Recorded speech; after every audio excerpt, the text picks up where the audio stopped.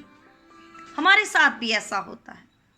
جب خدا بھی ہمارا کسی سے میل کرواتا ہے، ہم کسی سے ملتے ہیں، تو ہم خود نہیں جانتے کہ ہم اسے آگاہ نہیں ہوتے کہ خدا کا ہمارے لیے کیا پلان ہے، اور واقعات کو خدا سے منسوب کرتی ہے، وہ آگاہ نہیں ہوتی اور واقعات کو جب وہ خدا سے منسوب کرتی ہے۔ اسی طرح آستر اور مرد کی اور روت اور بوائز کی کہانیوں کا انجام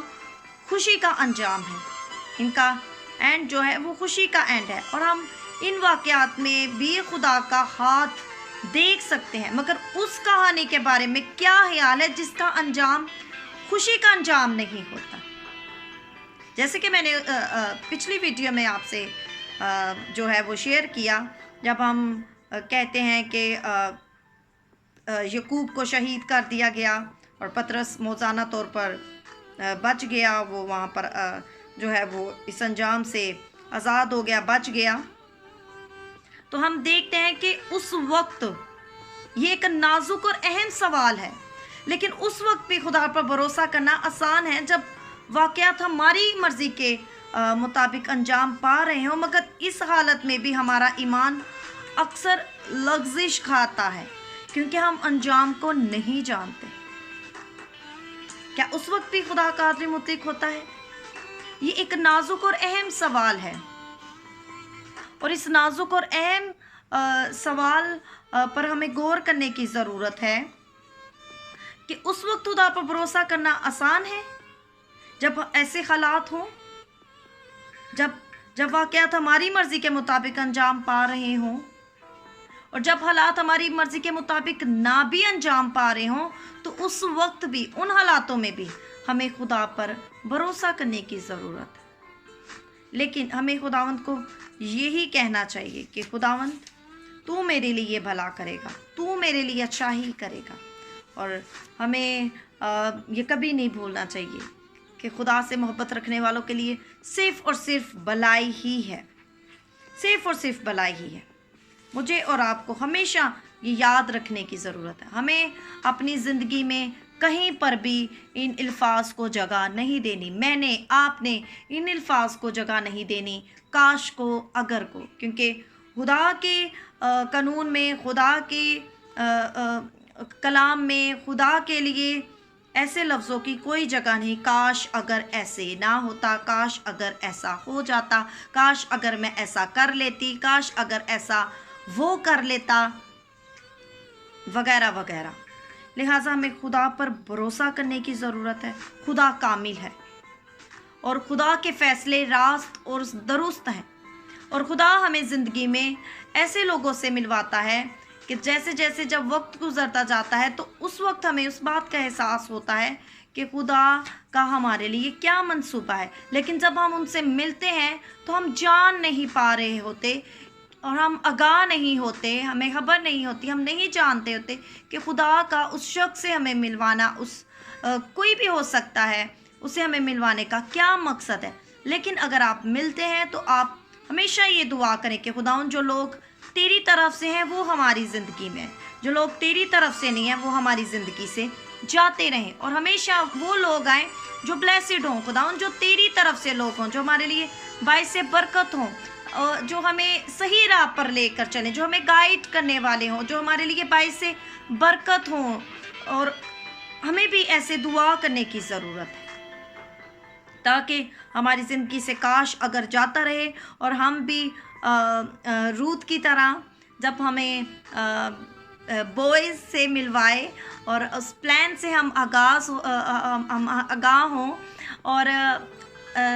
ہمارا بھی اس فہرست میں اس لسٹ میں نام آئے، ایسی لسٹ میں جو خداوند نے ہمارے لیے تیار کی ہے، جو خداوند کے پلان کے مطابق بلائے گئے لوگ ہیں، اس لسٹ میں ہمارا نام ہو کہ یہ لوگ میرے بلائے ہوئے ہیں، ان کو میں نے اس کام کے لیے جوڑا ہے، اکٹھا کیا ہے تاکہ یہ میرے اس کام کو جو ہے وہ پورا کریں اور خداوند کے نام کو جلال ملے۔ مجھے اور آپ کو یہ جاننے کی، یاد رکھنے کی، غور کرنے کی اور ایسی دعا کرنے کی ضرورت ہے کہ خداوند اگر تو نے ہمیں ان سے ملوایا ہے، اس فیملی سے ملوایا ہے، اس شخص سے ملوایا ہے، اس لیڈی سے، اس شخص سے ہمیں ملوایا ہے، تو خداوند اس کا تیرا کیا پلان ہے ہماری زندگی میں، اس پلان کو ہماری زندگی میں ظاہر کر۔ اور جب خداوند اس پلان کو ہماری زندگی میں ظاہر کر دیتا ہے تو ہمیں اس میں مضبوط رہنے کی ضرورت ہے، ہمیں پاکیزگی میں زندگی گزارنے کی ضرورت ہے تاکہ ہم بڑی برکت کو حاصل کر سکیں۔ God bless you all.